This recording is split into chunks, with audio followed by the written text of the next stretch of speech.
ஓம் சாந்தி. எல்லோரும் சந்தோஷமாக இருக்கிறீங்களா? இன்றைக்கி நம்ம பைபிள் பழைய ஏற்பாடு நெகேமியா அதிகாரம் 5 பார்க்க போகிறோம். இது முஸ்லீம்கள் ஃபாலோ பண்ணுற அந்த வட்டிக்கு கடன் வாங்கவும் கூடாது, வட்டிக்கு கடன் கொடுக்கவும் கூடாது அப்படிங்கிற சட்டம் இதிலிருந்து தான் வருது. ஆக்சுவலாக பார்த்திங்கன்னா பைபிளில் உள்ள அந்த விஸ்தார கதையை புரிஞ்சிக்கிறது அவ்வளோ ஈஸி கிடையாது. ஸோ அதை மேலோட்டமாக என்ன புரியுமோ அதை அப்படியே ஒரு சட்டமாக ஆக்கப்படுறது தான் குரானாக இருக்குது. ஸோ அதுக்கும் நாம் விளக்கம் கொடுக்குறோம், இதுக்கும் நாம் விளக்கம் கொடுக்குறோம். ஆனால் அதுக்கு விளக்கம் கொடுக்கும்போது அது டைரெக்டாக அது எதை சொல்கிறது அப்படின்றது புரியல நிஜமாகவே. ஸோ வட்டிக்கு கொடுக்கறது, சரி வட்டி கொடுக்கறத பற்றி பேசுகிறாங்க, இதில் சொல்கிறதுக்கு ஒன்றும் இல்லை அப்படின்னு தான் நம்ம அதுக்கு விளக்கம் கொடுத்துருந்தோம். மற்ற விஷயங்களுக்கெல்லாம் பெரும்பாலும் கொடுத்துடுவோம், ஒரு சில விஷயங்களுக்கு கொடுக்க முடியாது. ஆனால் இப்போ இந்த அதிகாரம் 5 படிக்கும் பொழுது புரியுது உண்மையிலே இது என்ன வருது அப்படின்ட்டு. உதாரணத்துக்கு மகாபாரதத்தில் அதாவது மகாபாரத யுத்தம் நடக்குது. ஸோ அந்த யுத்தத்திற்கு முன்பு கீதை சொல்கிறார். இது எங்கேயாவது லாஜிக்காக இருக்குதா? எல்லாம் ரெடியாக நிற்கிறாங்க. இவர் 18 அத்தியாயம் சொல்கிற வரைக்கும் அவங்க கம்முன்னு நின்றுட்டு இருப்பாங்களா?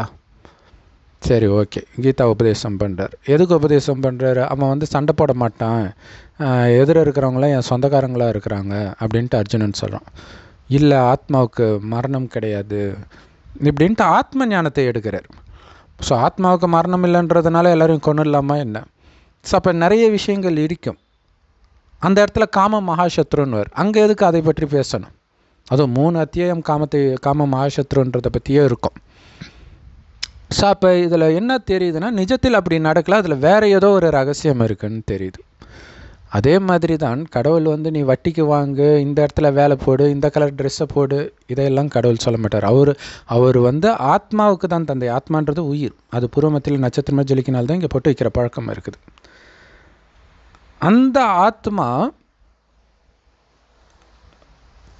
கண் வழியாக பார்க்குது, வாய் வழியாக பேசுது, எல்லா காரியங்களையும் ஆத்மா தான் பண்ணுது அப்படின்ற உணர்வு ஆரம்பத்தில் இந்த பூமி சொர்க்கமாக படைக்கப்பட்ட பொழுது மனிதர்கள் எல்லோருக்குமே இருக்கும் 2500 வருடத்துக்கு. அதுக்கு அடுத்தது தான் ஆத்மான்றதை மறந்து உடல்னு நினைக்கும் போது தான் காமம், கோபம், பற்று, பேராசை, அகங்காரத்தில் விழுந்து பாவம் மேலே பாவம் செய்கிறாங்க. அது வரைக்கும் காமம் கோபம்னா என்னன்னே தெரியாது. அப்போ எப்படி குழந்தை பிறகுனா, கணவனும் மனைவி நமக்கு ஒரு வாரிசு வேணும்னு நினைக்கும் போது மனைவி கர்ப்பம் அடைவாள். ஏன்னா தூய்மையான ஆத்மாவிற்கு அந்த ஆத்மாவின் எண்ணங்களுக்கு அவ்வளோ சக்தி இருக்கும். அதனால தான் குழந்தைகள் மாதிரி பரிசுத்தமாகாமல் சொர்க்கத்திற்குள் நுழைய முடியாதுன்னு இயேசுவும் சொல்லியிருப்பார். ஸோ இன்றைக்கி என்ன ஆயிடுச்சுன்னா, ஆத்மான்றதை மறந்து உடம்புன்னு நினைக்க ஆரம்பித்து புலன் இன்பத்துக்கு அடிமையாகிறோம். ஆத்மான்ற உணர்வில் இருக்கும்போது சதா ஆனந்தமாக இருப்போம். இப்போ அந்த ஆனந்தம் போயிடுச்சு. ஏன்னா புலன் இன்பம் எல்லாமே சிற்றின்பம், தேடி வராது, நீங்கள் தேடி போகணும். அதுதான் முக்கியமான விஷயம். அப்போ உங்களை அலைய விடுறது தான் அதோடைய வேலை. அந்த அலைச்சலில் எல்லாத்தையும் இழந்துடுவீங்க. குறிப்பாக காமம் தான் மிகப்பெரிய எதிரி அப்படின்னு கடவுள் சொல்கிறார். கீதையிலையும் அது சொல்லப்பட்டிருக்கும், பைபிள் குரான்லேயும் நிறைய இடங்களில் அது இருக்கும். ஒரு பெண்ணை இச்சையாக பார்த்தாலே விபச்சாரம் பண்ணிட்டேன்னு இயேசு சொல்லுவார். உன் மனைவியை தவறுன்னு சொல்ல, மெயினாக அங்கே சொல்கிறதே மனைவியைத்தான் சொல்கிறார். ஏன்னா அந்த காலத்துலலாம் இப்போ இருக்கிற மாதிரி யாரை வேண்டுமானாலும் தப்பாக பார்க்குறது, கள்ளத்தொடர்பு இதெல்லாம் கிடையாது. இருந்ததாக அவங்க நினச்சிக்கிறாங்க அதை படித்து. இப்போ தான் இப்படி மாறுது. நம்ம சின்ன வயசில் இருக்கும்போது கூட அப்படி கிடையாதுன்னு நமக்கே தெரியும் இல்லையா? இறுதி நேரத்தில் நடக்கிறத முன்கூட்டியே தீர்க்க தரிசனமாக சொல்லப்பட்ட புஸ்தகங்கள் தான் ராமாயணம், மகாபாரதம், பைபிள், குரான் எல்லாமே.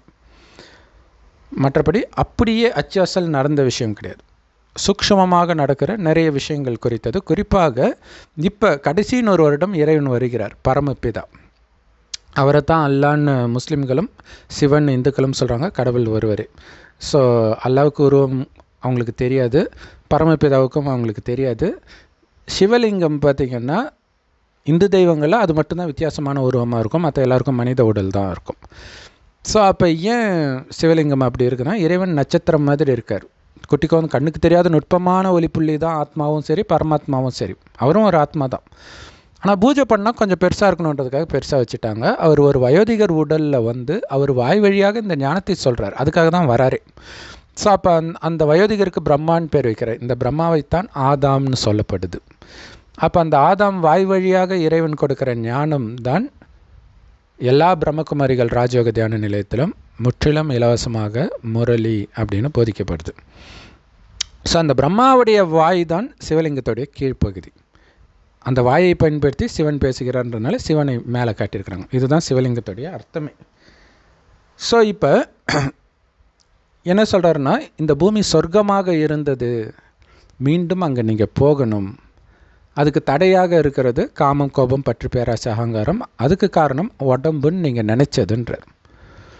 உடம்புன்னு நினச்சிட்டு அந்த காமம், கோபம், பற்று, பேராசை, அகங்காரத்தில் நிறைய பாவம் மேலே பாவம் செஞ்சிட்டிங்க. நீங்களும் செஞ்சீங்க, உங்களுக்கும் நிறைய பேர் இந்த பாவம் எல்லாம் செஞ்சிட்டாங்க. இப்போ உங்களுக்கு பாவம் செய்தவர்கள் ஒரு விதத்தில் உங்ககிட்ட கடன் பட்டவர்கள் மாதிரி. அவர்கள் இப்போ உங்களுக்கு கடனை செலுத்துவதற்காக உங்களுக்கு கீழே இருப்பாங்க. உங்கள் அப்பா அம்மாவாக இருக்கலாம். என்ன அப்பா அம்மாவை போய் கீழேன்னு சொல்கிறீங்களா? உங்கள் அப்பா அம்மா உங்களுக்கு அடிமை தான். உங்களை வளர்க்குறாங்கல்ல. 30 வருஷம் எவனையாவது இட்டு வந்து வளர்ப்பீங்களா நீங்கள்? 30 வருஷம் வளருது. ஒருத்தருக்கு சோறு போடுவீங்களா? வெறும் சோறு மட்டும் 30 வருஷம்? ஏண்டா எனக்கு என்ன தலையத்தான்னு கேட்க மாட்டீங்க? அப்போ அந்த குழந்தைக்கு நீங்கள் கடன் பட்டிருந்தால் தான் நீங்கள் அப்பா அம்மா. அப்படின்னு அர்த்தம். அதுக்கு நீங்கள் ஏதாவது ஒரு அநீதி செஞ்சுருப்பீங்க, அல்லது அந்த குழந்தை உங்களுக்கு ஏதாவது நல்லது செஞ்சுருக்கோம், அப்பயும் கடன் பட்டிருப்பீங்க. ஸோ இந்த மாதிரி நிறைய விஷயங்கள் இருக்குது. கணவனும் அப்படித்தான் இல்லையா? கணவன் மனைவி, கணவன் ஒரு பணக்கார குடும்பத்தில் ஒரு பெண் போகிறா அப்படின்னா அந்த பெண்ணுக்கு அவன் கடன் பட்டிருப்பான், அவனோ அந்த குடும்பத்தினரோ. இந்த மாதிரி நிறைய விஷயங்கள் இருக்குது. இது ஆன்மீக கடன் இல்லையா? காசில் வாங்குகிற கடன் கிடையாது. அந்த காசு இதுவும் உண்டு இல்லையா? நிறைய தர்மம், தான, புண்ணியம் ஒருத்தன் பண்ணுறான் அப்படின்னா வாங்குறவன்லாம் அவனுக்கு கடன் படுறான். அது ஒரு முக்கியமான விஷயம். இலவசமாக கிடைக்குது அப்படின்னு நீங்கள் போய் வாங்கினீங்கனாலும் நீங்கள் கடன் பட்டுறீங்கன்னு தான் அர்த்தம். இந்த கடனை பற்றித்தான் பேசப்படுது. ஸோ அந்த கடனுக்கான வட்டி இதெல்லாம் வருது இல்லையா? அங்கே கடனை திருப்பி வாங்குறத பற்றி தப்பு சொல்லலை குரானில். வட்டி மட்டும் வாங்காத, வட்டிக்கு கடன் கொடுக்காத, அவங்க அப்படி புரிஞ்சுக்கிறாங்க. இப்போ நம்ம பார்க்க போகிற கதையை கிறிஸ்தவர்களும் இந்த கதையை அப்படி தான் புரிஞ்சுக்குவாங்க. ஸோ இப்போ இந்த இறைவனுடைய ஞானம் தெரிஞ்சதுனால நமக்கு அது தெரியுது. இங்கே என்ன நடக்குது அப்படி ஆக்சுவலாக அப்படின்னா, அந்த யூதர்களுடைய அந்த ஜெருசலேம் தரைமட்டமாக்கப்படுது. ஏன்னா அந்த பைபிள் படி, அந்த கதைப்படி பார்த்திங்கன்னா, ஒரு நாட்டை பிடிச்சிங்கன்னா அந்த நாட்டில் உள்ள ஆண் குழந்தைங்களெல்லாம் வெட்டி போட்டுருவாங்க, பெண் குழந்தைங்களெல்லாம் கடத்திட்டு போயிடுவாங்க, மீதி இருக்கிறவங்கள அடிமையாக வச்சுக்குவாங்க. ஸோ இந்த மாதிரி யூதர்கள் அத்தனை பேரும் சிதறடிக்கப்படுறாங்க. அந்த ஊரையே தீ வச்சாச்சு. கடவுள் கொடுத்த பட்டணம் அது, அதை எரிச்சிட்டாங்க. இப்போ திரும்ப இவங்க வராங்க அதே இடத்துக்கு. ஒரு ராஜா கிட்ட அடிமையாக இருக்கும்போது அந்த ராஜா கிட்ட பர்மிஷன் வாங்கிட்டு, இந்த மாதிரி எங்கள் ஊரை நான் பார்த்துட்டு வரேன், திருப்பி எழுப்பணும் அதை நம்ம. சரி போயிட்டு வான்னு ராஜாவுடைய அனுமதியோடு தான் வராங்க. ஆக்சுவலாக இதே மாதிரி தான் ஆரம்பத்திலே மோசஸ் ராஜா கிட்ட அனுமதி கேட்கும்போது அந்த ராஜா கொடுக்க மாட்டார் அனுமதி. இப்போ பாருங்கள், ஒரே கதை மீண்டும் மீண்டும் மீண்டும் மீண்டும் ரிப்பீட் ஆகும். அதில் கொஞ்சம் மாற்றம் இருந்தால் எப்படி 12B படம் மாதிரி, அந்த பஸ்ஸை பிடிச்சா என்ன ஆகும், பிடிக்கலன்னா அவன் வாழ்க்கை என்ன ஆகும், அந்த மாதிரி தான் இதில் ஒவ்வொரு கதையிலையும் பார்த்திங்கன்னா ஒரு சின்ன சின்ன மாற்றம் இருக்கும். ஆனால் அதே கதை அப்படியே ரிப்பீட் ஆகும். பைபிள் ஃபுல்லாகவே இப்படி தான் இருக்கும் பழைய ஏற்பாடில். ஸோ இது நிறைய பேர் என்ன நினச்சிக்கிறாங்கன்னா, வெவ்வேறுத்தர் சொன்னாங்க. அப்படி கிடையாது. கதையே வெவ்வேறுத்தவங்க சொன்னதும் இருக்குது. அது இல்லாமல் கதையை வெவ்வேறு கேரக்டரே பார்த்திங்கன்னா அதே மாதிரி விஷயங்களே அப்படியே ரிப்பீட் ஆகும், சின்ன மாற்றத்தோடு. அங்கே ராஜா கொடுங்கோல்னா இருக்கிறோம், இங்கே ராஜா அனுமதிக்கிறார். அனுமதித்தால் அதுக்கப்புறம் என்னென்ன பிரச்சனை வருது அப்படிங்கிறது. ஸோ இது உண்மையில் எதை குறிக்குதுன்னா, சொர்க்கத்தை மீண்டும் கட்டி அமைக்கிறோம். ஏன்னா கடைசி 100 வருடம் மீண்டும் சொர்க்கம் உருவாகுது. சொர்க்கத்தை என்ன செவுறு போட்டால் கட்டுவீங்க? கிடையாது. சொர்க்கமே இல்லை. சொர்க்கம் வரப்போகுது. இதே பூமி அழிந்து அது தானாக நடக்கும். ஆனால் அதுக்கு உங்களை தகுதிப்படுத்திக்கணும்னா காமம், கோபம், பற்று, பேராசை, அகங்காரத்தை விடணும். அதுக்கு இறைவன் நினைவிலே முழுகணும். அதுக்கு இறைவன் எப்படி இருப்பார்னு தெரியும். அது எந்த மதத்திலுமே சொல்லப்படல. சொல்லியிருந்தால் கடவுள் வர வேண்டிய அவசியமும் கிடையாது. ஸோ அதுக்கு தான் கடவுள் வர்றார். ஒருவேளை கடவுள் வரவே இல்லைன்னா அவருக்கு மகிமையும் கிடையாது. ஸோ இறைவன் சொல்கிறார், செம்பன் நிறமான ஒளி உலகத்தில் நட்சத்திரம் மாதிரி இருக்கும், உங்களுடைய உயிர் பூர்வமத்தில் நட்சத்திரம் மாதிரி இருக்குது. ஸோ ஆத்மான்னு அவரை நினைவு பண்ணிக்கிட்டே இருக்கணும். இந்த நினைவு பண்ணுறதை மற்றவர்களுக்கும் சொல்லி கொடுத்துக்கிட்டே இருக்கணும். ஸோ அப்போ சொர்க்கத்தில் இருந்த அந்த தேவதைகள்லாம் இப்போ வெவ்வேறு மதத்துக்குள்ளே போயிட்டுருப்பாங்க. ஏன்னா அது ஆதிசநாதன தேவி தேவதை தர்மம், அப்படி ஒரு மதமே இப்போ கிடையாது. இந்துக்களாக, கிறிஸ்தவர்களாக, முஸ்லீம்களாக, உலகத்தில் என்னென்ன மதங்கள் இருக்குதோ, என்னென்ன நாடுகள் இருக்கோ எல்லா இடத்துலையும் சிதறி கிடப்பாங்க. இந்த ஞானத்தை கொடுக்க கொடுக்க ஒவ்வொருத்தராக திரும்பி வருவாங்க, இந்த ஞானத்தை கேட்பாங்க. ஸோ அப்போ இங்கே ஸ்தூலமாக கட்டுறது கிடையாது, சூக்ஷ்மமாக நடக்கிறது. இப்போ இதற்கு தடை நிறைய வரும். ஸோ அதை தான் இதுக்கு முன்னாடி அத்தியாயத்தில் நம்ம பார்த்தோம். கையில் கத்தியை வச்சுக்கிட்டு, ஏன்னா மற்ற ராஜாக்கள்லாம் விட மாட்டாங்க. இவன் மறுபடியும் அந்த நாட்டை எழுப்பிட்டான்னா நம்ம நிலைமை என்ன ஆகும், நமக்கு எதிராக சண்டை போடுவான். ஆமாம், சொர்க்கம் வரும்போது நரகம் அழிஞ்சிடும் இல்லையா? அப்போ இதுக்கு எதிரியாக இருக்கிறதுனா காமம், கோபம், பற்று, பேராசை, அகங்காரன்ற சாத்தான் தான். இந்த சாத்தான் தான் நமக்கு வந்து துக்கத்தை கொடுக்கும். ஸோ அப்போ அங்கே வந்து மனிதர்களாக காட்டியிருக்கிறாங்க. அப்போ என்ன பண்ணுறாங்க, அந்த பட்டணத்தை கட்டி எழுப்புறவங்கள பாதி பேர் கட்டுவாங்க, மீதி பேர் சுற்றி நின்றுக்கிட்ட கத்தி, வில்லு, இந்த மாதிரி போர் ஆயுதங்களோடு இருப்பாங்க. வேலை செய்கிறவங்களும் ஒரு கையில் ஆயுதத்தை பிடிச்சிட்டு இன்னொரு கையில் வேலை செய்வாங்க. நீங்கள் இந்து தெய்வங்கள் கை ஃபுல்லாக இப்படி தான் இருக்கும். ஸோ அதை தான் சொன்னேன், அந்த சொர்க்கத்தில் வாழ்ந்தவர்களை தான் தேவதைன்றோம். அதற்காக இப்போ நடக்கிற விஷயந்தான் அங்கே அப்படி இருக்குது. ஸோ அதை தான் இதுக்கு முந்தைய அத்தியாயத்தில் போட்டுனதும். இப்போ இந்த கதை செவரு கட்டிக்கிட்டு இருக்கும்போது சம்மந்தமே இல்லாத ஒரு விஷயம் இங்கே வருது. நம்ம சொன்னோம் இல்லையா, கீதையில் எதுக்கு சம்மந்தமே இல்லாமல் ஒரு போகிற சண்டை போடுன்னு சொல்கிற இடத்துல காமம் மிகப்பெரிய எதிரின்னு சொல்ல வேண்டிய அவசியம் இல்லை, ஏன்னா அங்கே ஒன்றும் பெண்கள் கிடையாது. அதே மாதிரி இங்கேயும் சம்மந்தமே இல்லாமல் அந்த கட்டிகிட்டு இருக்கிறாங்க, இதுக்கப்புறமும் கட்ட தான் போகிறாங்க. இந்த ஒரு அதிகாரம் மட்டும் சம்மந்தமே இல்லாமல் ஒரு விஷயம் வரும். என்ன வரும் அப்படின்னா, அங்கே இருக்கிற ஆண்கள், பெண்கள் எல்லோருக்கும் வந்து ஒரு பெரிய கூக்குரல் கேட்குது. எல்லோருக்குள்ளேயும் ஒரு கம்ப்ளைண்ட், புலம்பல். என்ன அப்படின்னா, எங்களுக்கு வந்து இப்போ பாருங்களா, இது வந்து ரொம்ப முக்கியமான விஷயம். பைபிளில் வந்து ஆரம்பத்திலேருந்து கடவுள் வரம் கொடுக்கறதாக உங்களுக்கு நிறைய குழந்தை பிறந்து இந்த பூமியின் மணலத்தனையாக அந்தளவுக்கு நிறைய உன்னுடைய வம்சம் விருத்தி அடையணும், அது பெரிய வரம் மாதிரி நமக்கு அவங்க புரிஞ்சுக்கிறாங்க கிறிஸ்தவர்கள்.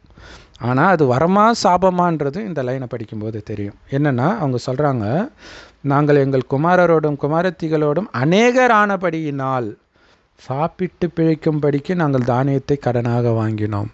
நிறைய பேர்த்த என்ன ஆகும், ஆக்சுவலாக அரசாங்கம் குடும்ப கட்டுப்பாடு எடுத்துகிட்டு வந்ததுக்கு காரணமே அதுதான். பாரதம் ரொம்ப ஏழ்மையை நோக்கி போகுது இல்லை, அந்த மாதிரி ஒரு நிலை வந்தது, சாப்பாட்டுக்கு வழி இல்லாத நிலை. அமெரிக்கா பால் பவுடர் போடுமோ, அதுக்காக தான் மெயினாக இந்த குடும்ப கட்டுப்பாடை எடுத்துகிட்டு வந்தது. அப்போல்லாம் நிறைய குழந்தை பெற்றுக்குவாங்க இல்லையா, அது வந்து வரம் கிடையாது, சாபம். அது காமத்தில் விழுறதுக்கு கிடைக்கிற தண்டனை. சரி, அப்போ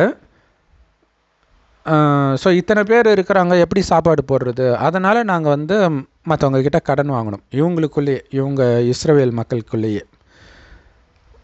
அப்போ கடன் வாங்கும் பொழுது அடமானமாக எங்கள் நிலத்தை, திராட்சை தோட்டத்தை, வீட்டெல்லாம் வச்சு பஞ்சத்தில் வந்து தானியம் வாங்கணும். அதேமாரி ராஜாவுக்கு டேக்ஸ் கட்டுறதுக்காகவும் நிலங்கள், திராட்சை தோட்டத்தின் மேலெல்லாம் கடன் வாங்கணும். இப்போ என்ன ஆச்சு அப்படின்னா, அதெல்லாம் எங்கள் கையை விட்டு போயிடுச்சு. ஸோ இப்போ மேலோட்டமான அர்த்தம் மட்டும் பார்ப்போம், ஓகேங்களா? ஃபஸ்ட்டு, அதுக்கப்புறம் ஆன்மீக ரகசியம் பார்ப்போம். அப்போ கடனாக வாங்கணும். இப்போ எங்களுடைய உடலை பணயமாக வச்சோம், சகோதரர் உடலை பணயம் அப்படின்னு அர்த்தம், அடிமையாக அவங்களுக்கு வேலை செஞ்சோம். அப்புறம் எங்களுடைய மகன், என்னுடைய மகள் எல்லாரையும் அவங்களுக்கு அடிமையாக்க வேண்டியதாக போச்சு. அவங்கள மீட்கிறதுக்கு எங்களுக்கு எதுவும் கிடையாது. ஏன்னா எங்களுக்கு இப்போ நிலம் கிடையாது, திராட்சை தோட்டம் கிடையாது, கடைசி வரைக்கும் அடிமையாகவே இருக்க வேண்டியது தான். இதை கேட்ட உடனே நெகேமியாவுக்கு கோபம் வருது. ஸோ இப்போ நம்ம பார்க்குறதே நெகேமியா அதிகாரம் தான். அப்போ என்ன பண்ணுறாரு, பிரபுக்கள், அதிகாரிகள் எல்லாரையும் கூடி வர செஞ்சு அவர் கேட்குறாரு, ஏன் இவங்களுக்கு இப்படி வட்டி சுமத்துறீங்க அப்படின்னு சொல்லி. புறஜாதியாருக்கு நாம் அடிமைகளாக விற்கப்பட்டோம், இப்போ தான் அவங்களெல்லாம் மீட்டுட்டு வந்து நமக்குன்னு ஒரு தேசத்தை உருவாக்குறோம். அப்போ உங்களுக்குள்ளேயே நீங்கள் இப்படி பண்ணலாமா அப்படின்னு கேட்கும்பொழுது அவங்க அமைதியாக இருக்கிறாங்க. ஸோ அவங்கள பார்த்து சொல்கிறாரு, இது தப்பு. ஏன்னா நமக்கு எதிரிகள், மற்ற மதத்தினர் நம்மை பார்த்து சிரிக்க மாட்டாங்களா? நம்முடைய தேவனுக்கு பயந்து நம்ம நடக்க வேணாமா? நான் அந்த மாதிரி தான் நானோ என் சகோதரனோ வேலைக்காரரோ இப்படியா மற்றவர்களுக்கு பணத்தையும் தானியத்தையும் கடனாக கொடுத்தோம்?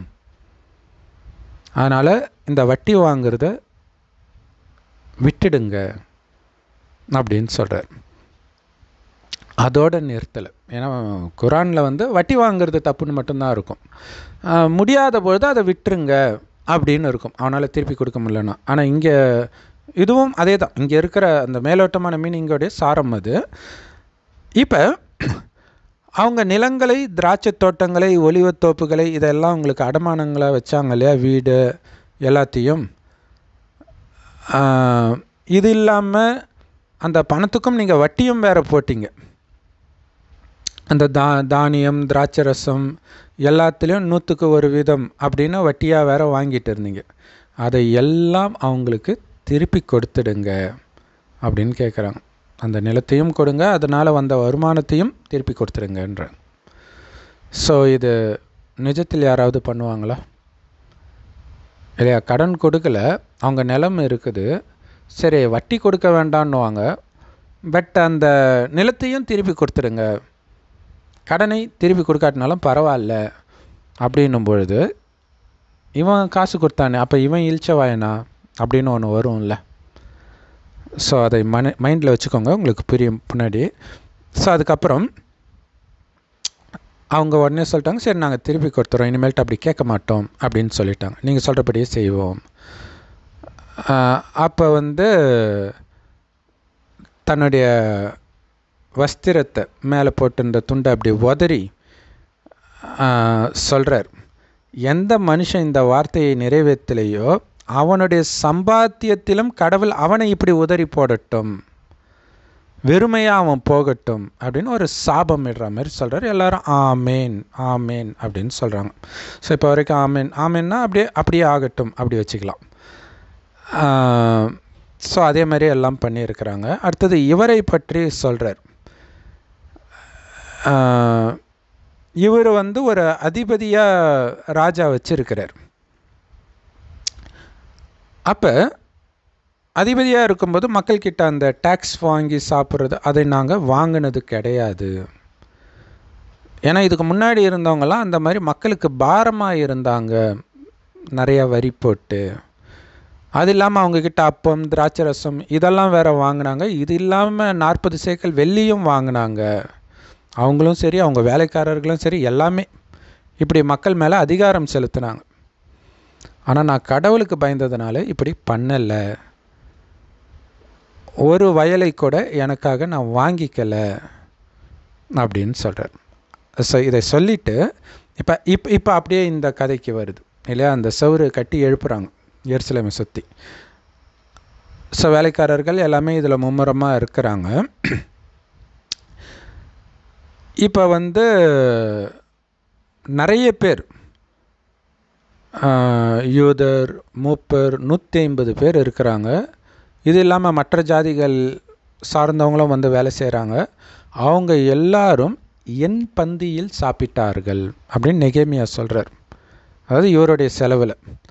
ஸோ ஒரு நாளைக்கு ஒரு காலை முதல் தரமான 6 ஆடு அப்புறம் பறவைகள்லாம் சமைச்சிருக்கிறாங்க. இது இல்லாமல் 10 நாளைக்கு ஒரு தரம் நானாவித திராட்சை ரசம் செலவழிந்தது. ஸோ அது ஒரு ஹை குவாலிட்டி ஒயின். ஆனால் இவ்வளவும் இருந்தும் இந்த ஜனங்கள் ரொம்ப கஷ்டப்பட்டு உழைக்கிறாங்க. அதனால் அதிபதிகள் வாங்குகிற அந்த படியை நான் வாங்கலை அப்படின்னு சொல்கிறார். ஸோ அதனால் என் தேவனே, நான் ஜனத்துக்காக செய்த எல்லாவற்றின் படியும் எனக்கு நன்மையுண்டாக என்னை நினைத்தருளும் அப்படின்னு இருக்குது. இது மேலோட்டமான விஷயம். இது உங்களுக்கே புரியும், படித்தாலே புரியும். குரான்லேயும் ஜக்காத் அப்படின்னு இருக்கும், ஏழைகளுக்கு உதவி செய்கிறது. ஸோ இதெல்லாம் நினைத்தருளும்னா அதில் இதே லைனே கூட வரும். ஆனால் நம்ம ஏற்கனவே சொன்ன மாதிரி உங்களுடைய அப்பா அம்மா எல்லாமே உங்களுக்கு கடன்பட்டவர்கள் தான். நிறைய விஷயம் உங்கள் பிஸ்னஸில் வரவங்க எல்லாருமே கடன்பட்டவர்கள் தான். இப்போ நீங்கள் கடன்பட்டு இருப்பீங்க இல்லையா, உங்கள் குழந்தைங்களுக்கு நீங்கள் கடன்பட்டு இருப்பீங்க. அதை நீங்கள் திருப்பி செலுத்துறது தான் உங்களை வளர்க்குறது எல்லாமே. ஆனால் இப்போ ஜென்ரலாக என்ன நடக்கும், குழந்தைய வளர்த்தா அந்த குழந்தை திரும்பி என்ன பார்த்துக்கணும் அப்படின்னு நினைக்கிற பழக்கம் வந்து குறிப்பாக நிறைய நாடுகளில் இருக்குது, இந்தியாவில் கண்டிப்பாக இருக்குது, எல்லா மதத்துலையுமே இருக்குது. அப்போ இதைத்தான் கீதையில் கடமை செய் பலனை எதிர்பாராதே அப்படின்னு சொல்லப்பட்டிருக்கும். பலன் எதிர்பாராத கர்மமாக இருக்கட்டும் எல்லாமே. இது வந்து குழந்தைய வளர்க்குறது மட்டும் இல்லை, எதுலேயுமே எந்த விதமான எதிர்பார்ப்பும் இல்லாமல் செய்கிறது. அது எப்படி சாத்தியம்? மனைவிக்கு வேண்டியதை நீ செய்யணும், மனைவிக்கிட்ட எதையும் எதிர்பார்க்கக்கூடாது. இன்றைக்கி கலியுகத்தை பொறுத்த வரைக்கும் கல்யாணமே காமத்திற்குன்னு ஆயிடுச்சு. அதை நீ எதிர்பார்க்கக்கூடாது. எதிர்பார்க்கக்கூடாதுன்றதோட அது நமக்கு எதிரி வேறு. ஸோ காமமே இல்லைன்னா நான் எதுக்கு சாப்பாடு போடணும், வீட்டை விட்டு வெளில போ, இந்த மாதிரி நிறைய குடும்பங்களில் நடக்குது. ஸோ இதுக்கு பயந்துட்டு வேறு வழி இல்லாமல் தான் பெண்கள் காமத்துக்கு கணவனை அனுமதிக்கிறாங்க. சரி, இப்போ இது எல்லாமே வந்து பார்த்திங்கன்னா முன்ஜென்ம தொடர்பெல்லாம் இருக்குது இல்லையா? இப்போ மனைவியாக இருக்கிறவங்க முன்ஜென்மத்தில் சகோதரராக இருக்கலாம், அப்பா அம்மாவாக இருக்கலாம், ஏதோ ஒரு விதத்தில் கடன்பட்டிருப்பாங்க. அவங்க இப்போ உங்கள் தொடர்பில் வருவாங்க. ஸோ இதை புரிஞ்சுக்கிட்டு வட்டி மட்டும் இல்லை, அந்த கடன் நீங்கள் பட்ட கடனை அடையுங்க. அதனால் நான் செய்ததுக்கு திரும்ப அவங்க செய்யணும் அப்படின்னு நீங்கள் நினைக்காதீங்க. வட்டி மட்டும் இல்லை, கடனையும் தள்ளுபடி பண்ணுங்க அப்படின்னு சொல்கிறது தான் இதோடைய உண்மையான அர்த்தம், உள்ளர்த்தம். ஸோ அப்போ சொர்க்கத்தில் ஆக்சுவலாக சொர்க்கமாக இருக்கும்போது வரியெல்லாம் இருக்காது. இப்போ இவர் சொல்கிறார் இல்லையா, வரி இல்லாமல் நான் பார்த்துக்கிட்டேன் அப்படின்னு. சொர்க்கத்தில் வரி இருக்காது, ஏன்னா எல்லாருக்கும் எல்லாமும் இருக்கும். ஸோ அந்த மாதிரி உலகம் மீண்டும் வரணுன்றதுக்காக தான் இப்போ கடவுள் இந்த மாதிரி குணத்தை மனிதர்களுக்குள்ளே விதைக்கிறார். எதையும் யாரிடமும் எதிர்பார்க்காத, உனக்கு கஷ்டம் வந்தாலும் அதை தாங்கிக்கோ, திருப்பி கஷ்டம் கொடுக்காத. அதுவும் நான் பட்ட கடன், அதில் ஒன்று தீருது அல்லது பாவம் அது அழியுது அப்படின்னு புரிஞ்சுக்கோங்க. ஸோ இப்போ நீங்கள் பண்ண வேண்டியதெல்லாம் இறைவன் நினைவில் இருக்கத்தான் உங்களுக்கு அந்த சக்தி வரும், இதையெல்லாம் ஏற்றுக்கொள்ளக்கூடிய சக்தி இல்லையா? நீங்கள் வளர்த்த அந்த குழந்தைய வளர்த்த கடா மாறில் பாய்ந்தது அப்படின்னு சொல்லுவாங்க. ஸோ அப்படி அவர்களே உங்களுக்கு எதிராக திரும்பினாலும், உங்கள் மனைவியே உங்கள் எதிராக திரும்பினாலும், கணவனே திரும்பினாலும் இது இப்படி தான் இருக்கும். கடன் முடிஞ்சிச்சு, கிளம்புறாங்க, கடனை அடிச்சிட்டம்பில் இருக்குது, போகிறாங்க, அவ்வளோதான். நான் இப்படி வளர்த்தனே கடவுள் சொல்கிறார், எல்லாமே என்னிடம் நீ வாங்கியது. 5000 வருடத்திற்கு ஒரு முறை இறைவன் வந்து இந்த ஞானத்தை கொடுத்து இறைவனை நினைத்து தூய்மை ஆக ஆக ஆத்மாவுக்குள்ளே வருமானமாகுது. அதைத்தான் நாம் செலவு பண்ணிக்கிட்டே வரும். ஆனால் காமம் கோபம் பற்று பேராசை அகங்காரத்தில் விழும்போது நிறைய புண்ணிய கணக்கு காலியாகி பாவ கணக்கு அதிகமாகிடுது. ஸோ அந்த பாவக்கணக்கின் காரணமாகவும் நமக்கு துக்கம் கொடுத்தவர்களும் நமக்கு அதற்கான நம்மக்கிட்ட கடன் பெற்றது மாதிரி அதை திருப்பி அடைக்க வராங்க. ஸோ அப்போ நீ தானே பெத்த, இது உன் கடமை தானே, அவங்களுக்கு பிடிச்சி டார்ச்சர் பண்ணுறது கிடையாது. நீ தானே கல்யாணம் பண்ண, நீ தான் கவனிச்சிக்கணும்னு டார்ச்சர் பண்ணுறது கிடையாது. ஸோ அதெல்லாம் இல்லாமல் உங்களை ஒரு விருந்தாளியாக புரிஞ்சுக்கோங்கன்றார்.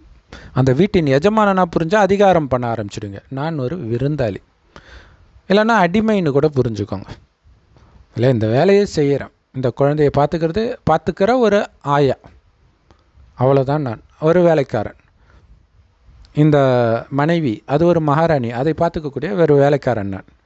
கணவன் அது ஒரு மகாராஜா, அவனோட வேலைக்காரன் நான். இப்படி உங்களை புரிஞ்சுக்கிட்டீங்க அப்படின்னா எதுவுமே எதிர்பார்க்க மாட்டீங்க. கிடைக்கிறது எல்லாமே உங்களுக்கு தகுதிக்கு மீறி கிடைப்பதாக அனுபவம் ஆகும். ஆனால் நீங்கள் உங்களை எஜமானனா நினச்சிங்கன்னு வச்சுக்கலாம், நான் எவ்வளோ கஷ்டப்பட்டு சம்பாதிச்சுட்டு வந்திருக்கிறேன், என்ன இது சாப்பாடு அப்படின்னு தட்டு தூக்கி எறிவீங்க. ஏற்கனவே தலையில் நிறைய பாவம் இருக்குது, இதெல்லாம் வேறு பண்ணிங்கன்னா இன்னும் பாவம் சேரும். சரி, இப்படி நீங்கள் பாவம் அதுதான் நம்மக்கிட்ட ஒன்று வரும்பொழுது, பணம் செல்வம் பதவி இதெல்லாம் வரும்போது தானாக அந்த திமிரு வேறு வந்துடுது. அப்படி வந்து தான் இறைவனுடைய வழிக்கு எதிராக, இறைவனுடைய வழி தன்னை தாழ்த்திக்கிறது தான், கடவுளிடம் மட்டும் இல்லை மனிதர்களிடமும். ஸோ அது எப்போ அது அகங்காரமாக மாறுதோ அதுதான் கடவுளுடைய வழியை விட்டு மாறுறது. ஸோ அப்படி மாறும்பொழுது தான் நீங்கள் மற்றவர்களுக்கு துக்கம் கொடுக்குறீங்க. ஸோ இப்போ இறைவன் சொல்கிறாரு, மற்றவர்களுக்கும் துக்கம் கொடுக்காதீங்க, உங்களுக்கும் துக்கம் கொடுத்துக்காதீங்கன்ற. அப்போ யாருமே என்னுடையவர்கள் அல்ல இறைவனை தவிர அப்படின்னு இறைவன் நினைவில் இருந்து கடமையை செய்வீங்க. ஏன்னா நீங்கள் உருவாக்குனீங்க, கல்யாணம் பண்ணதுனால அது உங்கள் மனைவி ஆகிட்டாங்க, பெற்றுக்கிட்டதுனால அது உங்கள் குழந்தை ஆகிட்டாங்க. புத்திசாலினா நீங்கள் கல்யாணமே பண்ணாமல் இருந்திருக்கலாம், குழந்தைய பெற்றுக்காமல் இருந்திருக்கலாம். ஏன்னா இன்றைக்கி சாப்பாட்டுக்கே வழி இல்லாத நிலைமை ஆகிட்டு இருக்குது, விலைவாசிலாம் அப்படி போயிட்டுருக்கு. இந்த நேரம் கல்யாணம் பண்ணுறதே பெரிய பாவம் தான், குழந்தை பெற்றுக்கிறது அதோடைய பாவம் தான். ஸோ அதை பண்ணாமலே இருந்திருக்கலாம். பட் பண்ணிட்டீங்க, உருவாயிடுச்சு, அப்போ அதை நீங்கள் தான் பாலனை பண்ணி ஆகணும். ஆனால் எந்த நேரம் வேண்டுமானாலும் உங்களுக்கு எதிராக திரும்பலாம். ஏன்னா நீங்கள் இறைவனுடைய வழிப்படி நடந்தாலும் மற்றவர்கள் நடக்கணும் அப்படின்னு ஒன்றும் அவசியம் கிடையாது, உத்தரவாதம் கிடையாது. ஞானத்தை கேட்டால் கூட கடவுளுடைய வழிப்படி நடப்பாங்கன்னு சொல்ல முடியாது. ஸோ அதுதான் பைபிளில் உன் கையை உனக்கு எதிராக சாட்சி சொல்லும் அப்படின்லாம் சொல்லப்பட்டிருக்கு. ஸோ இப்படியெல்லாம் மாறினாலும் அல்லாஹ் போதுமானவன், குரானில் சொன்ன மாதிரி கடவுள் போதுமானவர் நமக்கு. ஸோ அவருடைய நினைவிலே இருந்து அவருடைய வழிப்படி அனைத்து காரியங்களையும் செய்யும் பொழுது கடவுள் சொல்கிறாரு, கடைசியில் கோடீஸ்வரனுக்கு கூட ஒரு கை சாப்பாடு கிடைக்காது, ஆனால் உனக்கு பட்டினியாக இறக்கிற நிலை வராதுன்னு நான் கேரண்டின்றார். ஸோ இறைவனுடைய நினைவில் இருந்து சொர்க்கத்துக்கு நாம் போக போகிறோம். அந்த சொர்க்கம் எப்படியெல்லாம் இருக்கோன்றதை இறைவன் பிரம்மகுமாரிகள் ராஜயோக தியான நிலையங்கள் மூலமாக கொடுக்குற நேரடி ஞானத்தில் சொல்கிறார். முரளின்னு சொல்லுவோம். அதை தங்க செங்கற்களால் கட்டப்பட்ட மாடு மாளிகை இருக்கும், ஆனால் கதவு ஜன்னலே இருக்காது. திருடுறதுனா என்னென்னே தெரியாது, அப்புறம் எதுக்கு கதவு ஜன்னல் யாருக்குமே தெரியாது. ஆயிரக்கணக்கான வேலைக்காரர்கள் இருப்பாங்க. ஆனால் இங்கே இதில் காட்டப்பட்டிருக்கிறது பாருங்கள், பெரிய செவுரு. அப்போ எதிர்நாட்டு ராஜா வந்து தாக்குவாங்க இந்த மாதிரிலும். ஆனால் இங்கே எதிரி யார்? காமம், கோபம், பற்று, பேராசை, அகங்காரம் தான். ஸோ அதை நமக்குள்ளே வரவிடாமல் தடுக்கிற பெரிய சுவர் எது தெரியுமா? இறைவனுடைய நினைவு தான். இங்கே சூக்ஷ்மமாக எழுப்பப்படுகிற சுவர் இது, அதை புரிஞ்சுக்கணும். ஸோ அதுக்கு தடையாக வரும் காமத்தின் ரூபத்தில், கோபத்தின் ரூபத்தில், பற்று ரூபத்தில், பேராசை, அகங்காரம், எதுவுமே என் இதில் இறைவனை தவறுன்ட்டு அவருடைய நினைவில் இருக்க இருக்க அந்த ஆனந்தம் வர ஆரம்பிக்கும். ஏன்னா ஆத்மாவுடைய உண்மையான குணம் ஆனந்தம், ஆத்மானு உணர்ந்து அவரை நினைக்கணும். ஸோ இதுதான் ஆக்சுவலாக இங்கே சொல்லப்பட்ட விஷயமே. ஸோ இத்தனை பேர் சாப்பிட்றாங்களே, நாளைக்கு சப்போஸ் அவங்க எனக்கு எதிராக திரும்பிட்டாங்க அப்படின்னா நன்றி கெட்டவனுங்களா அப்படின்லாம் துடிக்கும்போது நீங்கள் உங்களுக்கு நீங்களே துக்கத்தை ஏற்றுக்கிறீங்க. ஸோ அந்த மாதிரி உறவுகளையே உருவாக்காமல் இருக்கிறது பெட்டர். எந்த அளவுக்கு உறவுகளை அதிகமாக உருவாக்குறீங்களோ அந்த அளவுக்கு பிரச்சனை தான். ஆனால் இங்கே சொல்லப்பட்ட விஷயம், உள்ளே இருக்கக்கூடிய உண்மையான விஷயம் வேறு. ஆனால் மேலோட்டமான விஷயத்தை பார்த்தா அதுக்கு நேரெதிரான கருத்தை சொல்லுது. எல்லோரும் வாங்க கும்பலாக கூட்டிகிட்டு வாழலாம், இல்லை ஒரு கணவன் மனைவி 2 பேரே ஒற்றுமையாக இருக்க முடியாத இந்த உலகத்தில் கும்பல் கொண்டா என்ன ஆகும்? ஆனால் சொர்க்கத்தில் அப்படி ஆனந்தமாக ஒன்றாக இருப்பாங்க. ஏன்னா காமம், கோபம், பற்று, பேராசை, அகங்காரம் இல்லாதவர்கள் தான் அங்கே பிறக்கவே செய்வாங்க. ஸோ அதற்கு தான் நாம் நம்மை தகுதிப்படுத்திக்கிறோம். ஸோ இப்போ இந்த இது திருப்பி கொடுக்கறது அப்படிங்கிற விஷயம் இருக்குது இல்லையா? இப்போ நமக்கு வந்து இப்போ ஒரு பணக்கார வீட்டில் நீங்கள் பிறக்கிறீங்க அப்படின்னும்போது அதுக்கான உரிமை உங்களுக்கு கிடச்சிடுது. அப்பா அம்மா சொத்து உங்களுக்கு வந்துடுது, தானாகவே வந்துடுது. ஆனால் அது ஏதோ ஒரு டைமில் யாரோ கடன் பட்டிருக்கிறாங்க, அது உங்களுக்கு வந்துடுச்சு, அல்லது அது நியாயமாக உங்களுக்கு வர வேண்டியது தான். ஆனால் இப்போ அதையும் இழக்க வேண்டிய நிலை வரலாம். ஏன்னா கலியுகத்தில் மோசமானவர்கள் இல்லையா? ஸோ அது உங்ககிட்ட அபகரிக்கப்படும் பொழுது, இல்லை வேணும் வேணும்ன்ட்டு போய் பிடிச்சிக்கிட்டே தொங்கிட்டு இருந்தீங்க அப்படின்னா, இது நான் கொடுத்தது தானே, ஏன் என்கிட்ட இருந்து அபகரிக்கிறீங்க? இல்லையா, காசு கொடுத்தேன், அதுக்காக தானே இது அடமானமாக கொடுத்துருக்குற, நீ காசும் கொடுக்க மாட்டேற இதையும் கொடுக்க மாட்டேன்னு போயிட்டே இருந்தீங்கன்னா, ஆக்சுவலாக இந்த விஷயம் டைரெக்டாக அங்கே பைபிளில் புதிய ஏற்பாடில் சொல்லப்பட்டிருக்கும். கோர்ட்டு கேஸுன்னு நீ போய் சொத்து பிரச்சனைக்கோ எதுக்கோ போனேன்னா உன் சொத்து ஃபுல்லாக விற்று தீர்ந்தாலும் கேஸும் முடியாது. ஏன் முடியாது? ஏன் ஒருத்தருக்கு சாதகமாக வராதா? வரும், ஆனால் அடுத்த ஜென்மத்தில் அது தொடரும். அதனால தான் அதை முடிக்க சொல்கிறது. ஸோ அந்த ஜென்மத்தின் ரகசியமும் அதில் சொல்லப்படலை, எல்லாமே ஒரு மறைமுகமாகவே இருக்கும். ஸோ அதைத்தான் நாம் இங்கே வெளிப்படுத்துகிறோம். உன் சகோதரன் மேல் வஸ்திரத்தை கேட்டால் இடுப்பில் உள்ள வஸ்திரத்தையும் கழட்டி கொடுத்துட்டு போன்னு சொல்லப்பட்டிருக்கும். ஸோ எதையும் இழப்பதற்கு தயாராக இருங்கள் அப்படிங்கிறது தான் இதோடைய உண்மையான அர்த்தம். இப்படி அதனால தான் இங்கே பிரம்மகுமாரிகள் வந்து தியாகம் மற்றும் தபஸ் அப்படின்னு 2 வார்த்தை சேர்த்தே சொல்லுவாங்க. தியாகம்னா உங்களுக்கு தெரியும், அனைத்தையும் தியாகம் பண்ண தயாராக இருக்கிறது, எதுவும் என்னது இல்லை. இந்த தைரியம் எப்படி வரும்? இறைவனுடைய நினைவில் மூழ்குவதனால் வரும். ஸோ இந்த 2 நாள் கட்டி எழுப்பப்படுவது தான் சொர்க்கம். சூக்ஷ்மமாக அதுக்கு நீங்கள் தயாராகிறீங்க. அடுத்தது கலியுகம் அழிந்து இந்த பூமி சொர்க்கமாக மாற்றப்படும். ஸோ அங்கே தானாகவே நீங்கள் இப்போ எந்த அளவுக்கு கொடுத்தீங்களோ அந்த அளவுக்கு அங்கே உயர்ந்த பதவி கிடைக்கும். கொடுத்தீங்கன்னா ஏழைகளுக்கு காசாக கொடுக்குறது அந்த மாதிரி கிடையாது. ஏன்னா இப்போ நீங்கள் காசாக கொடுத்தாலும் அது பாவமாக தான் இருக்கும். இன்றைக்கி அது ஒரு பிஸ்னஸ் ஆயிடுச்சு. ஏழைகளுக்கு அன்னதானம் பண்ணுங்கன்ட்டு ஆன்மீகவாதிகள் சொல்லி சொல்லி அந்த காசை வச்சு அவங்க வீடு கட்டுறாங்க, அதில் ஒரு பகுதியை அன்னதானம் பண்ணிவிட்டு. ஸோ அது ரொம்ப பிரபலமாகவே இப்போ இருக்குது. அது ஒரு பிஸ்னஸ் டெக்னிக். அது நீங்கள் இதை கொடுத்தீங்கன்னா இதில் ஒரு பர்சன்ட் வந்து அனாதை சேரிட்டிக்கு போகும் அப்படின்போது மக்கள் ஈர்க்கப்படுவாங்கன்றது வெள்ளைக்காரங்க கண்டுபிடிச்ச பிஸ்னஸ் டெக்னிக். இன்றைக்கி அதை ஆன்மீகவாதிகள் அப்ளை பண்ணி சூப்பராக சம்பாதிக்கிறாங்க. ஸோ அது ஒரு பக்கம். இன்னொரு பக்கம், நீங்கள் பிச்சைக்காரனுக்கு சாப்பாடே போட்டாலும் அதை வைத்து அவனுக்குள்ளே காமம் கோபம் இந்த எண்ணத்தில் எல்லாரையும் இச்சையாக பார்த்துட்டு இருக்கிறான் இல்லையா? நீங்கள் போட்ட சாப்பாடின் உணவின் சத்து இருக்கிற வரைக்கும் அவன் பண்ணுற பாவம் எல்லாம் உங்கள் தலையில் வந்து விடியும். ஸோ அதனால் கடவுள் அதை பற்றி சொல்லலை. இந்த ஞானத்தை கொடுங்கள், சக்திகளை கொடுங்கள், இந்த ஞானத்தை புரிஞ்சுக்கிறதுக்கான சக்தியை கொடுங்க, தூய்மையின் சக்தியை கொடுங்க. அதுக்கு நீங்கள் உங்களுக்குள்ளே காமம் கோபம் பற்றி பேராசை அகங்காரம் சுத்தமாக இருக்கக்கூடாது. இருக்குதான்னு செக் பண்ணுறதுக்காக தான் உங்களுக்கு துரோகிகள் உங்கள் கூடவே இருப்பாங்க. இவனா யூடியூப் ப்ரூட்டஸ் அப்படின்னு சொல்கிற மாதிரி உங்கள் கூடவே இருப்பாங்க. ஆச்சரியமாக இருக்கும். அங்கே இயேசுவை காட்டி கொடுத்ததாக சொன்னது இயேசுவோடைய கதை இல்லை, நம்ம கதை. வீட்டுக்கு வீடு நடக்குதில்ல சொத்து பிரச்சனை, கள்ளத்தொடர்பு, இப்போ நடக்கிற விஷயம். அதுக்கு தான் இயேசு சொன்னார், எனக்காக ஏன்டா அழுவுறீங்க? அது அங்கே நடந்த விஷயம் கிடையாது, உனக்கு நடக்க போகுது, உனக்காக அழுவு. இங்கே அழுவுற விஷயம் கிடையாது. கடவுளை அழ விட மாட்டார். மதஸ்தாபகர்கள் அழதான் விடுவாங்க, அவங்க வழியை ஃபாலோ பண்ணிங்கன்னா அவ்வளோதான். இங்கே கடவுள் என் நினைவில் இரு, உனக்கு அங்கே சொர்க்கம் உருவாகிட்டு இருக்குது. இதே பூமி சொர்க்கமாகுது. உலகம் அழியிறத கண்ணு முன்னாடி பார்த்துக்கிட்டு வேற இருக்கிறோம். இன்னும் நம்பிக்கை வரலையா? ஸோ எவ்வளோ சீக்கிரமாக நம்பி நீங்கள் இறைவன் நினைவில் இருந்து உங்கள் ஆத்மாவை தூய்மை ஆக்கிக்கிறீங்களோ, காமம் கோபம் பற்று பேராசை அகங்காரம் எதுவும் இல்லை. அழகான பெண் கவர்ச்சிகரமாக வந்தாலும் உங்கள் மனம் கொஞ்சம் கூட சலனமாகக்கூடாது. புருவ மத்தியை தவிர வேறு எங்கேயும் உங்களுடைய பார்வை போகக்கூடாது, போகணுன்ற எண்ணம் கூட வரக்கூடாது. ஸோ இதெல்லாம் இறைவன் நினைவிலே மூழ்க தான் அந்த சக்தி வரும். இறைவனுடைய ஞானத்தை கேட்க தான் வரும். அதுக்கு டைம் எடுக்கும். ஸோ இந்த விஷயத்தை தான் இங்கே மீண்டும் அந்த நகரத்தை கட்டி எழுப்புறாங்க. மறுபடியும் ஒரு ராஜா வந்து இடிப்பான், மறுபடியும் கட்டி எழுப்புறாங்க, மறுபடியும் இடிப்பான். இது நிஜமாகவே நடந்ததாக நினச்சிட்டு அங்கே 3 மதங்களும் பாவம் சண்டை போட்டுட்ருக்குறாங்க ஜெருசலத்துக்கு. ஆனால் இது சொர்க்கத்தை பற்றிய விஷயம் அப்படிங்கிறது அவங்களுக்கு தெரியல. ஸோ இன்னொரு விஷயம் என்னென்னா, இப்போ பாருங்களேன், நிறைய பேருக்கு நான் சாப்பாடு போட்டேன் அப்படின்றாங்களே. இதே பைபிளில் இன்னொரு இடத்துல போட்டிருக்கும், நிறைய சம்பாதிக்கிறான், அவனுடைய காசை மற்றவர்கள் சாப்பிடுவதை தான் பார்ப்பானே தவிர இவனால் அனுபவிக்க முடியாது. இது எல்லாமே கலியுகத்தின் இறுதியில் நடக்கிற விஷயம். ஏன்னா உலகம் அழிய போகுது. எவ்வளோ தான் ஒரு மனுஷன் சாப்பிட முடியும்? வயிற்று கீச்சு உள்ளே போட்டுக்க முடியும் காசை? ஸோ அப்போ காசு பின்னாடி போகிறது எவ்வளோ பெரிய பைத்தியக்காரத்தனம் அப்படிங்கிறத சொல்லுது. ஸோ இதில் கூடவே இருந்து உங்கள் கூட பிறந்தவங்க சொத்தை அபகரிக்கிறது, இந்த மாதிரி விஷயங்கள் நடக்கும் பொழுதும் அவன் அபகரிக்கிறதுக்கு காரணம் வந்து ஒன்று அவனுடைய புத்தி கெட்டு போயிடுச்சு, பேராசை. இன்னொன்று, இன்றைக்கி இருக்கிற விலைவாசிக்கு அவன் அபகரித்தா கூட அவனுக்கு பத்தாது. அதனால் பரிதாபப்பட்டு விட்டுருங்க அப்படின்னு கடவுள் சொல்கிறார். ஏன்னா உங்களுடைய பாவ புண்ணிய கணக்கும் இருக்குது. உங்கள் புண்ணிய கணக்கு தீரும்போது தான் இப்படி அபகரிக்கப்படும். இதை புரிஞ்சுக்கணும். இதுதான் இதோடைய அர்த்தம்னு தெரிந்தால் சண்டை நடக்குமா எங்கேயாவது சொத்துக்காகவோ அல்லது நாட்டுக்காகவோ? இஸ்ரேல் பாலஸ்தீன்லாம் நடக்குது இல்லையா, ரஷ்யா உக்ரைன்லாம். ஸோ இந்த ரகசியம் கிறிஸ்தவர்களுக்கும் புரியல, முஸ்லீம்களுக்கும் புரியல, இந்துக்களுக்கும் புரியல. ஏன்னா இதான் ராமாயணம் மகாபாரதம். ராமர்கிட்டேருந்து ராஜ்யத்தை அபகரிச்சிடுறாங்க, அவர் சிரிச்ச முகத்தோடு வெளில போயிடுறார்.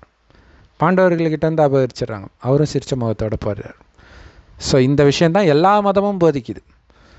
ஸோ இதை பணத்தோடு ஒப்பிட்டு கடன் அப்படி இப்படின்னொடனே நிஜமாக பணத்தை பற்றி சொல்கிறாங்க. அப்படி இருக்க வட்டிக்கு வாங்கக்கூடாது, அது பாவம் அப்படி புரிஞ்சுக்கிறாங்க. இப்போ எல்லோரும் அப்போ பேங்க்லலாம் வட்டி, அப்போ நீ வட்டி வாங்குறிய, பேங்க்கில் காசு இருந்தாலே உனக்கு வட்டி வருது, இப்படியெல்லாம் யோசிக்க ஆரம்பிக்கிறாங்க. அப்போ என்ன தோணும்? இப்போ வட்டிக்கு வாங்கலாம், தப்பு இல்லைன்ற மாதிரி தோணும்.